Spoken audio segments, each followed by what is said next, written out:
Balanced Beehive. Today I'm going to share with you some tips that I use in teaching beginning flute players. Finger name game.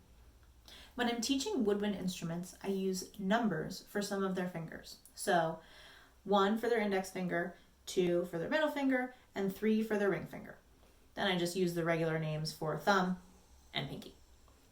So in order to get students used to hearing this and understanding what I'm asking them to do, we play a really simple game, have them hold their hands out, and I will just call out numbers for 1, 2, and 3, or thumb and pinky. So as I call them out, they just have to wiggle whatever finger I say. So if I say 3, they're wiggling their ring finger, trying not to wiggle their pinkies. If I say thumb, they're wiggling their thumb. And this just gets them used to thinking about their fingers in a little bit of a different way.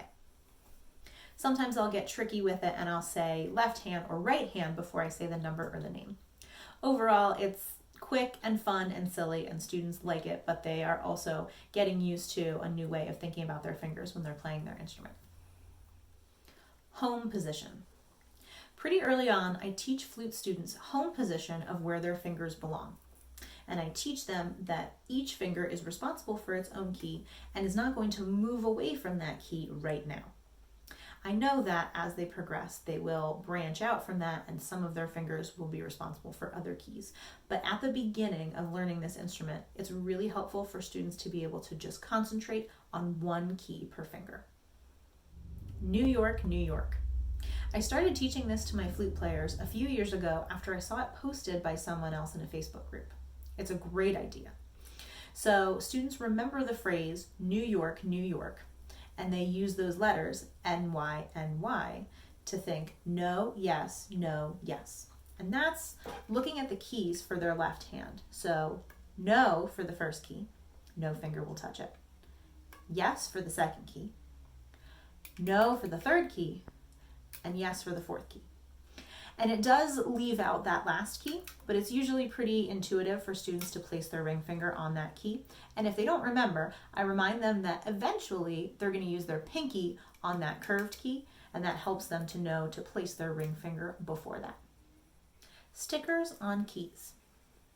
If after a few lessons my students are still struggling to remember which keys to place their fingers on, then I'll help them to put stickers on the keys that they need to use. So I usually keep stickers in each of my teaching spaces. So I'll let them pick out the ones that they want, and then I will guide them to place the stickers on the keys that they need. Eventually, when it seems like their hand position is natural and they don't need that reminder anymore, then we'll take the stickers off. Assembly assist. In addition to putting stickers on some of the keys, we'll also sometimes put stickers or tape in certain places to help students correctly line things up when they put their flute together. So for the pinky key, we'll either use a really skinny sticker, or since I have my bees, the stinger is pointing directly at where the rod and the ball should be. And then for the head joint, I have some tape on the head joint and then on the body that will line up if the student is lining the head joint correctly up with the body. Every time students come in for their lesson for the first several months, I'm giving them verbal reminders of how their flute should fit together. So I'm reminding them that this rod and ball should be about halfway through the pinky key, and that they should be lining up the whole of the head joint with the first key on the body of the flute. So if these reminders are not enough, then I will go ahead and put some stickers and tape on their flute just to help them, especially if I have a large group of students. This makes it happen a whole lot faster.